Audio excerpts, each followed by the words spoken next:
नमस्कार। आज हम एक ऐसे विषय की पड़ताल कर रहे हैं जिसके बारे में शायद हम अक्सर सोचते नहीं हैं। मेरा मतलब है अंतिम संस्कार। खास तौर पर भारत में दाह संस्कार से जुड़ा जो पूरा ताना बाना है, क्या वो अब सिर्फ एक रस्म है या एक बड़ा कारोबार बन चुका है? क्या आपने सुना है कि कुछ शमशान घाटों पर अब कथित तौर पर VIP स्लॉट्स भी बिक रहे हैं? हमारे पास कुछ रिपोर्ट्स हैं, कुछ लेख हैं जो इस पहलू पर थोड़ी रोशनी डालते हैं। हमारा मकसद है इन स्रोतों से मिली जानकारी के जरिए इस क्षेत्र के आंकड़ों को समझना, इसका बदलता स्वरूप और हाँ, कुछ ऐसे पहलू भी जो शायद आपको चौंका दें। तो चलिए शुरू करते हैं ये गहरी पड़ताल। अच्छा, शुरुआत करते हैं कुछ आंकड़ों से। ये जानना ज़रूरी है कि ये पूरा कारोबार कितना बड़ा है। ग्रैंड व्यू रिसर्च की एक रिपोर्ट है, वो बताती है कि 2024-25 में भारत में अंतिम संस्कार और दाह संस्कार सेवाओं का बाजार करीब $3035.6 मिलियन का था। रुपयों में देखें तो ये लगभग 24,500 करोड़ बनता है। 24,500 करोड़?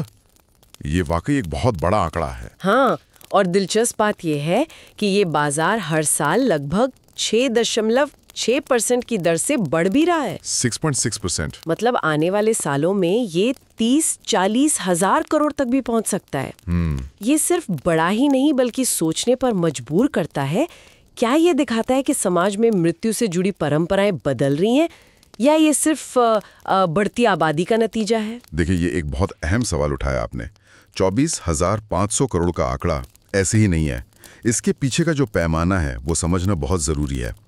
भारत में एक अनुमान के मुताबिक सालाना लगभग 1.2 करोड़ लोगों की मृत्यु होती है। 1.2 करोड़? हाँ, और जाहिर है उन सभी का किसी न किसी रूप में अंतिम संस्कार तो होता ही है। अब इसमें से धार्मिक मान्यताओं और परंपराओं के चलते करीब 80% शव। 80%? हाँ, लगभग 80%, यानी आप मान के चलिए करीब 96 लाख शव हर साल दाह संस्कार के लिए शमशान घाटों पर लाए जाते हैं। 96 लाख? बाप रे। आप कल्पना कीजिए, उत्तराखंड से लेकर तमिलनाडु तक पूरे देश में इतनी बड़ी संख्या में होने वाले दाह संस्कार अपने आप में एक बहुत बड़ी रेवेन्यू पोटेंशियल, मतलब राजस्व क्षमता पैदा करते हैं। खासकर तब जब इसमें संगठित और निजी तौर पर दी जाने वाली सेवाएं शामिल हो जाती हैं। अच्छा, तो ये सिर्फ एक धार्मिक क्रिया या परंपरा का निर्वहन भर नहीं रह गया है, ये एक बड़ी आर्थिक गतिविधि का केंद्र भी बन गया है। ये वाकई सोचने वाली बात है कि कैसे एक जरूरी रस्म एक तरह की आर्थिक गतिविधि में बदल रही है। और ये सिर्फ आंकड़ों की बात नहीं है, जमीनी स्तर पर भी इसका असर दिख रहा है। जैसे आपने बताया कि कैसे अब ये पूरा काम पैकेज का रूप ले रहा है। हाँ, बिल्कुल। हाँ, ये एक बड़ा बदलाव है और कोविड-19 महामारी के दौरान तो ये चीज़ और भी ज्यादा उभर कर सामने आई। बैंगलोर जैसे शहरों में कुछ, जिन्हें कॉरपोरेट फ्यूनरल सर्विसेज कहते हैं, ऐसी कंपनियां सामने आईं। उन्होंने बाकायदा पैकेज लॉन्च किए। मतलब 30,000 से 35,000 में अंतिम संस्कार से जुड़ी लगभग सारी व्यवस्थाएं शामिल थीं। सब कुछ एक साथ? हाँ, शव को अस्पताल या घर से लाना, गाड़ी का इंतजाम, घाट पर स्लॉट बुक करना, पंडित, सामग्री, सब कुछ। NDTV की एक रिपोर्ट में मुंबई की सुखांत फ्यूनरल मैनेजमेंट प्राइवेट लिमिटेड का भी जिक्र था। अच्छा? रिपोर्ट बताती है कि वो लगभग 38,000 रुपए तक चार्ज कर रहे थे। ओह! जिसमें दस्तावेजीकरण से लेकर अस्थि विसर्जन तक की सेवाएं शामिल थीं।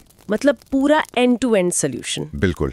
और आजकल तो मोबाइल ऐप्स भी आ गए हैं। हाँ, एक क्लिक पर पूरा पैकेज बुक हो जाता है। हाँ, टेक्नोलॉजी का असर यहाँ भी है। ये सुविधा तो देते हैं, पर सवाल ये उठता है कि क्या ये शोक मनाने की जो प्रक्रिया है उसे भी बदल रहे हैं? बिल्कुल, ये सवाल बहुत महत्वपूर्ण है। और ये पैकेज सिर्फ बुनियादी जरूरतों तक ही सीमित नहीं है। केरल का एक उदाहरण याद आता है। वहाँ एक कंपनी ने UK में रहने वाले NRI क्लाइंट्स के लिए पैकेज पेश किए थे।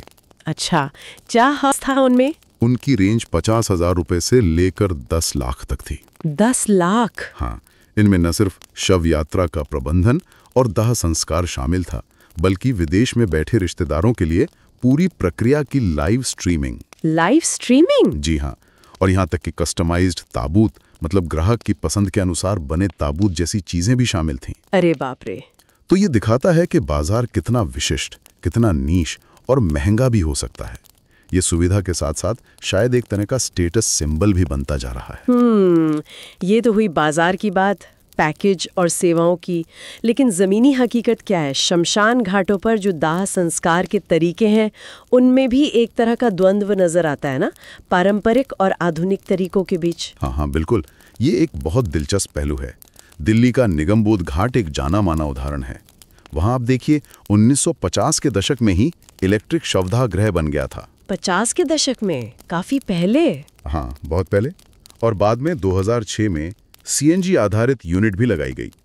इनका मकसद साफ था, लकड़ी का इस्तेमाल कम हो, पेड़ बचें, प्रदूषण घटे और प्रक्रिया थोड़ी व्यवस्थित हो। इरादा तो अच्छा था। इरादा बिल्कुल नेक था, लेकिन हकीकत यह है कि इन आधुनिक शवदाह गृहों का इस्तेमाल आज भी उम्मीद से काफी कम होता है। ऐसा क्यों? इसके पीछे कई परतें हैं। एक कारण तो कुछ जगहों पर कथित कमीशनखोरी बताया जाता है। अच्छा, मतलब ये कि पारंपरिक लकड़ी आधारित व्यवस्था से जो लोग जुड़े हैं, उनका शायद निहित स्वार्थ हो सकता है। वो आधुनिक तरीकों को अपनाने में बाधा डालते हैं क्योंकि उससे उनकी कमाई पर असर पड़ सकता है। ये तो हो सकता है। दूसरा और शायद ज्यादा प्रभावी कारण लोगों की मानसिकता है और गहरी जड़ें जमा चुकी परंपराएं। बहुत से लोग आज भी मानते हैं कि मोक्ष तो लकड़ी की चिता पर ही मिलता है। बिजली या गैस से अंतिम संस्कार ये क्या तरीका हुआ? ऐसी सोच काफी आम है। हाँ, सुना है मैंने भी ये। रीति रिवाज और परंपरा के नाम पर लकड़ी की चिता को ही प्राथमिकता दी जाती है, भले ही वो महंगी हो और पर्यावरण के लिए हानिकारक भी। और पर्यावरण पर इसका असर कितना गंभीर है, अंदाजा है कुछ? बहुत गंभीर। आप सोचिए, एक अनुमान है कि एक पारंपरिक दाह संस्कार में औसतन 500 से 600 किलोग्राम लकड़ी जल जाती है। 500 से 600 किलो एक बार में? हाँ, एक शरीर के लिए। अब इसे पूरे देश के पैमाने पर देखिए। सालाना लगभग 6 से 7 करोड़ पेड़ सिर्फ शमशान घाटों की लकड़ी की जरूरत पूरी करने के लिए कट जाते हैं। 7 करोड़ पेड़? जी। और इससे हर साल 80 लाख टन से ज्यादा कार्बन डाइऑक्साइड CO2 हवा में घुलती है। 80 लाख टन? ये सुनना ही कितना भारी लग रहा है। बिल्कुल। यानी हमारी अंतिम रस्में भी पर्यावरण पर इतना बड़ा बोझ डाल रही हैं। कई शहरों में नागपुर, पटियाला, लखनऊ, नासिक इलेक्ट्रिक या सीएनजी शवदाह गृह बने तो हैं। हाँ, बने तो हैं, लेकिन अक्सर या तो वो तकनीकी खराबी या रखरखाव की कमी के कारण बंद पड़े रहते हैं, या फिर लोगों की कम स्वीकृति के चलते उनका बहुत कम इस्तेमाल होता है।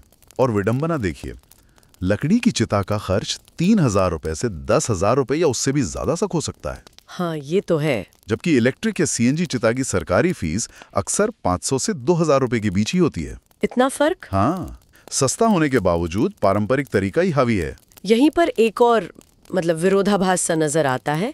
जैसा आपने बताया, इलेक्ट्रिक या सीएनजी चिता सस्ती है, पर्यावरण के लिए बेहतर भी है। हाँ। लेकिन सुनने में आया है कि कुछ निजी या बेहतर प्रबंधन वाले घाटों पर इसी तकनीक को इको फ्रेंडली और तेज विकल्प बताकर ज्यादा कीमत पर बेचा जा रहा है। ये सच है? हाँ, ये भी हो रहा है। ये बाजार का एक और पहलू है जहां जरूरत और धारणाओं को भुनाया जाता है। कुछ निजी शमशान घाटों ने तो तकनीक और रिवाज को मिलाकर बड़े दिलचस्प पैकेज बना दिए हैं। जैसे मान लीजिए, इलेक्ट्रिक चिता, साथ में पूजा किट और दूर बैठे रिश्तेदारों के लिए लाइव जूम लिंक। इसका पैकेज शायद 8,000 या उससे ज्यादा में। अच्छा। या फिर पारंपरिक लकड़ी की चिता, लेकिन उसके साथ ब्राह्मण की सेवा, फूलमाला, तिलक सामग्री वगैरह का पूरा इंतजाम। ये शायद 12,000 रुपए या उससे ज्यादा में।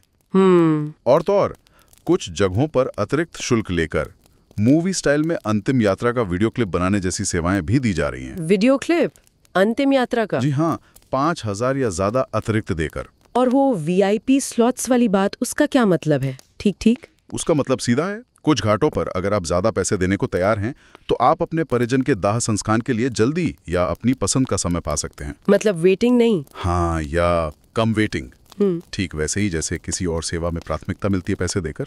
ये दिखाता है कि कैसे बाजार की शक्तियां जीवन के अंतिम क्षणों तक पहुंच गई हैं, जहां पैसे से समय और शायद थोड़ी सुविधा खरीदी जा सकती है। ये सिर्फ सुविधा नहीं, ये तो कहीं न कहीं सामाजिक असमानता का भी प्रतिबिंब लगता है, जो मृत्यु के बाद भी जारी है। बिल्कुल सही कहा आपने, ये उसी का प्रतिबिंब है। इसका मतलब कमाई का सिलसिला सिर्फ दाह संस्कार तक ही नहीं रुकता। बिल्कुल नहीं। दाह संस्कार के बाद जो रीति रिवाज होते हैं, जो सेवाएं होती हैं, उनसे भी एक बड़ा राजस्व आता है। अब कई शमशान घाट संचालक या तो सीधे तौर पर या फिर थर्ड पार्टी सेवाओं के जरिए इन जरूरतों को भी पूरा कर रहे हैं। उदाहरण के लिए जैसे अस्थि विसर्जन के लिए हरिद्वार या प्रयागराज जैसी जगहों की यात्रा का पूरा प्रबंधन। अच्छा। इसमें गाड़ी, रहना खाना, पंडित की व्यवस्था सब शामिल हो सकता है। और पैकेज 4,000 रुपए से 10,000 रुपए या उससे भी ज्यादा का हो सकता है। गया जी जैसी जगहों पर पिंडदान कराने के लिए ब्राह्मण की व्यवस्था, उसके लिए अलग से 1,500 से 3,000 रुपए या ज्यादा लिए जा सकते हैं। ओके। और फिर मृत्यु के 13वें दिन होने वाला भोज यानी 13वीं। हाँ, वो तो बड़ा आयोजन होता है कई बार। बिल्कुल, उसके लिए भी कैटरिंग से लेकर जगह तक के पूरे पैकेज उपलब्ध हैं। 15,000 रुपए से शुरू होकर बड़े आयोजनों के लिए 1,00,000 रुपए या उससे भी ज्यादा के हो सकते हैं ये पैकेज। पूरी इंडस्ट्री है ये तो। हाँ, और सुविधा के नाम पर कई घाटों पर अब पंडित ऑन कॉल और ऑनलाइन बुकिंग जैसी सेवाएं भी मिल रही हैं। ये सब मिलकर अंतिम संस्कार के इर्द गिर्द एक पूरी सर्विस इकोनॉमी बना रहे हैं। इस पूरी आर्थिक गतिविधि में एक और अहम सवाल मेरे मन में आ रहा है, वित्तीय पारदर्शिता का।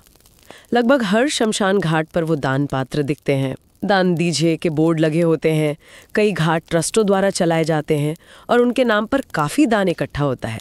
लेकिन क्या इस पैसे का कोई हिसाब किताब होता है? कहाँ जाता है ये पैसा? एनजीओज ने समय समय पर ये आरोप लगाए हैं कि इन घाटों पर लाखों करोड़ों का दान तो आता है, लेकिन उसमें पारदर्शिता की बहुत कमी है। ये पैसा कहाँ जाता है, कैसे खर्च होता है, इसका कोई ऑडिट होता है या नहीं, इस पर अक्सर सवाल उठते हैं। कोई पुख्ता जानकारी बाहर नहीं आती। मतलब कोई अकाउंटेबिलिटी नहीं, बहुत कम। यहाँ तक कि नियंत्रक एवं महालेखा परीक्षक यानी सरकार की अपनी ऑडिट एजेंसी ने भी अपनी 2021 की एक रिपोर्ट में इस ओर इशारा किया था। सीएजी ने भी? जी हाँ, रिपोर्ट में कहा गया था कि कई नगर निगमों द्वारा जो शमशान घाट चलाए जाते हैं उनमें नकद भुगतान का कोई व्यवस्थित रिकॉर्ड नहीं रखा जाता। मतलब काफी लेन देन अनडॉक्यूमेंटेड रहता है, जिसका कोई हिसाब नहीं। तो इसका मतलब है कि दान में मिले पैसों के दुरुपयोग की आशंका तो बनी रहती है। बिल्कुल, और जवाबदेही तय करना बहुत मुश्किल हो जाता है। तो कुल मिलाकर जो तस्वीर उभर रही है वो ये है कि शमशान घाट अब सिर्फ धार्मिक रस्मों को पूरा करने की जगह नहीं रहे हैं। वे एक संगठित और कई मामलों में शायद असंगठित भी सेवा अर्थव्यवस्था का एक बड़ा हिस्सा बन गए हैं। बिल्कुल, इसे शायद मृत्यु का व्यावसायीकरण कहना गलत नहीं होगा। Commercialisation of death. हाँ, सुनने में ये शब्द भले ही थोड़ा कठोर लगे, थोड़ा अजीब लगे, लेकिन जो आंकड़े हमने देखे, जो सेवाएं, जो पैकेज और पारदर्शिता से जुड़े जो मुद्दे सामने आए हैं वो इसी तरफ इशारा करते हैं। ये परंपरा, आधुनिकता, सुविधा की चाहत, तकनीक और मुनाफे का एक बहुत ही जटिल मिश्रण बन गया है। और ये मिश्रण भारत में अंतिम संस्कार से जुड़े इस पूरे क्षेत्र को धीरे धीरे लेकिन निश्चित रूप से बदल रहा है। तो आज की इस पड़ताल में हमने देखा कि कैसे भारत में अंतिम संस्कार की रस्में, खासकर दाह संस्कार, एक बहुत बड़े और लगातार बढ़ते हुए बाजार का रूप ले चुकी हैं। 24,500 करोड़ रुपए से ज्यादा का सालाना कारोबार, 6.6% की विकास दर, प्रीमियम पैकेज, वीआईपी स्लॉट्स का चलन, तकनीक और परंपरा के बीच का वो तनाव, पर्यावरण पर पड़ता बोझ और दान के पैसों में पारदर्शिता की कमी जैसे गंभीर सवाल, ये सब इस बदलती हुई व्यवस्था का हिस्सा हैं। और ये सब कहीं सुनी बातें नहीं बल्कि स्रोतों और रिपोर्टों पर आधारित हकीकत है। ये सब देखते हुए एक विचार मन में आता है। जिस तरह परंपरा और वाणिज्य का ये मेल जीवन के अंतिम संस्कारों में इतनी तेजी से अपनी जगह बना रहा है, ये हमारे समाज में बदलते मूल्यों, हमारी प्राथमिकताओं और शायद जीवन और मृत्यु के प्रति हमारे नजरिए के बारे में क्या गहरे संकेत दे रहा है। सोचने वाली बात है। और भविष्य में तकनीक इन सेवाओं को किस तरह और आकार दे सकती है। क्या हम सम्मान, परंपरा और राजस्व के बीच एक सही या शायद कहें कि ज्यादा नैतिक संतुलन बना पाएंगे? इस पर सोचना जरूरी है। ये थी हमारी आज की विस्तृत पड़ताल भारत में दाह संस्कार के व्यवसाय पर।